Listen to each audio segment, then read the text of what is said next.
I'm going to show you one of my favorite tips that I just started using a lot, and I know this is going to make you want to sub to this channel. So when you go and you pick a map, go to loadout right here. Now, if you didn't know already, when you go to the bottom and it says loadout, you click on that, it'll bring up this page where if you want, you can wear the previous loadout of your last raid. So if you died and you want to wear the same stuff, you can one click a button and boom, it'll be all there for you.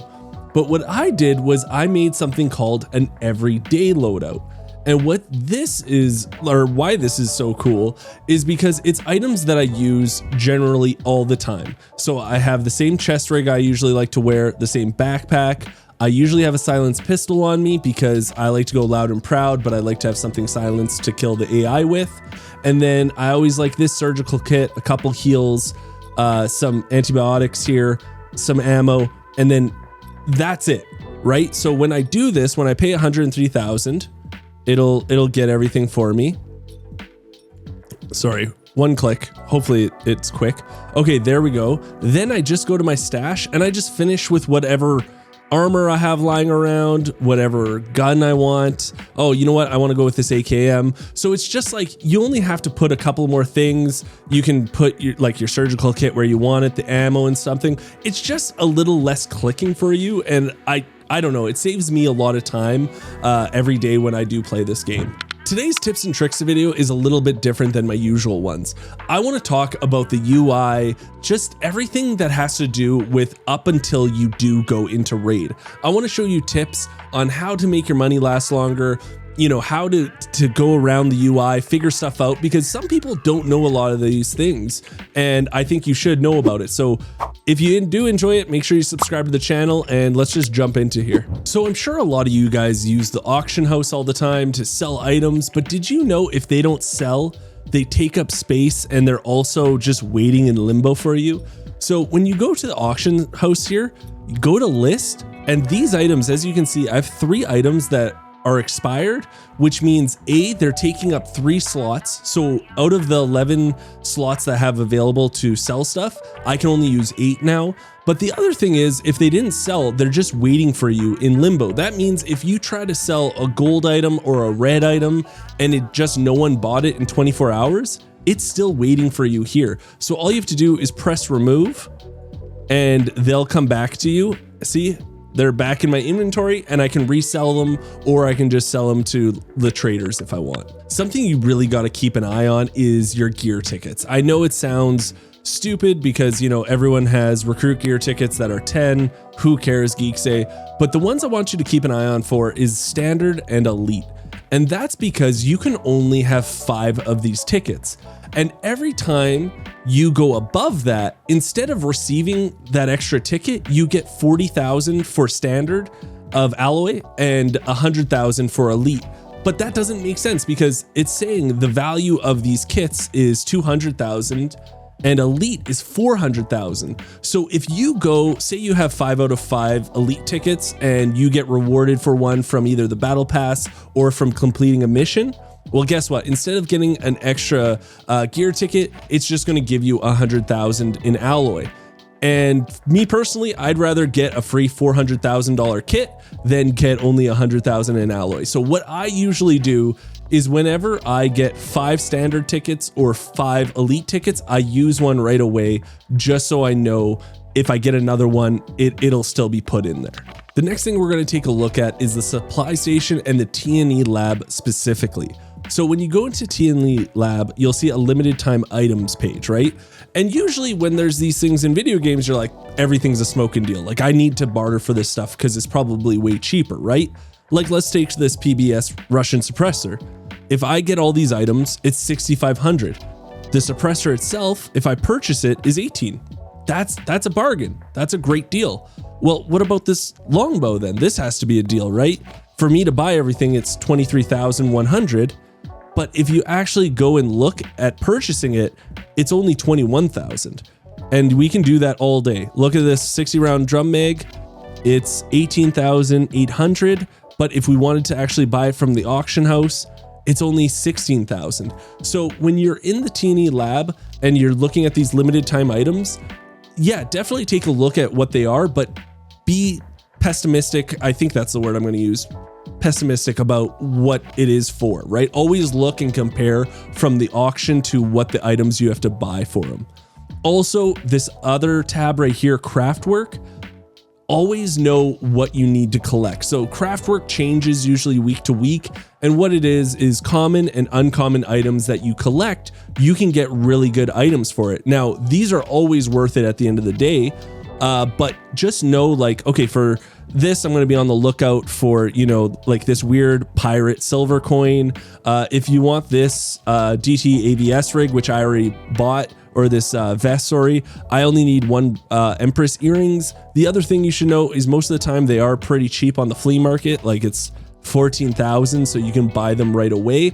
But the craftwork, I would say, is always a smoking deal, where the limited time offers, you have to look. You really have to dig through it, you know? Something I'm really bad for, and I'm trying to get better, is barters in general when it comes to the supply station. I don't come here that often to the supply station. I just buy everything off the flea market, and that is a good fire way on how to lose. You know, you might lose 50,000 here, 20,000 here, but it starts adding up. So when it comes to medical items, let's say this, like, you know, outdoor med crate, you know, this is costing me 24,000. Now, if I wanted to buy it off the flea market, it's 49,000. So that's always a bargain. Most of the time, the high value purple items are always going to be worth it. You know, even your tax, they're 8,000. But if you wanted to buy the quick use kit, it's, you know, a little over that. So when it comes to bartering, if you are going to do items, make sure, yeah, those purple items are always good. And, you know, same thing goes for armor. I'm so bad at just buying armor off the flea market. And in reality, if you buy this helmet, this is my favorite helmet, the DICH. I think it's fantastic. It's my favorite. If I bought it from the barter, it's 106,000. But if I go and I get it from the flea market, which I usually do, it's 178,000. So I'm saving a good like 70,000, I think, there, which is awesome. So I'm gonna do this. And the other thing you should know about is, as you can see, the DICH training helmet right now is on cooldown for 3 hours. So even if you're not gonna play today, if you can, log in, grab some of your favorite items that you use, like in your everyday, you know, loadout thing, and just barter for them and just have them at the ready. Also, the same thing goes with vests. Like, you know, if I use this vest a ton, it's 133,000. But if I was to buy it off the flea, which I do again a ton, it's 199. So I'm saving 66,000. These barters are going to help you. Now, with ammo, usually it's roughly the same, and sometimes it really does save you. So let's take, for instance, M855 blue ammo, right? It's going to cost us 74,000 to barter for 180 of it. If we go into here and we just try to buy it off the flea market, we're saving a little bit of cash. We're saving a little bit of cash for sure, like 10,000. Like I said, you're going to save 10,000 here, 20,000 here, but it all starts adding up. So it's not too bad if you do buy blue ammo or green ammo. It's all kind of a wash at the end of the day, but it'll save you some. And same thing with purple. To buy this purple ammo, 240. If I was to buy it from the flea market, we're looking at roughly the same. We're going to save a couple thousand, but it's roughly the same. But let's take, for instance, the 5.8 by 42. If I was to barter for this, it's 309,000 for 180 rounds. That is a lot of money. But if I was to find it off the flea market or buy it off the flea market, it would be 372 or just under, sorry, but like we're saving a ton of cash. So at the end of the day, aside from the T&E barters, bartering first and foremost and selling out of the things you need is going to help you more than anything. So just remember that. Something I just learned about, and some people will find it useful, some people won't, but is in the auction house, if you are buying helmets or you're buying vests, you can buy new ones, but you can also buy nearly new ones. So let's just take, for instance, this DICH helmet. It is brand new, so it's 35 out of 35 for 178,000. we can buy nearly new, save 70,000, and it's 28 or 29 out of 29. Yes, you're only going to get probably one repair out of it, but if you're having a rough day, if you're just down in the dumps, but you still want to use, the helmet you want to use, or, you're like, I'm just frustrated. Buying kits that are nearly new is going to save you a ton of cash. And if you die, it's not going to hurt as much. And if you survive, hey, you can still get one repair out of it. Maybe you don't get hit. Maybe you're doing a little rat run. Up to you, but just know that there is nearly new. Damaged, it's 24 out of 24. Again, there's still use out of it, but I would say go nearly new.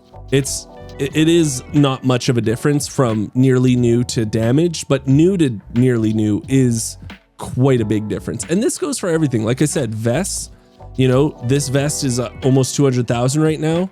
Nearly new, it's 140. You save 60,000. And yeah, it doesn't have as many hit points, but when you're having one of those days, you don't care.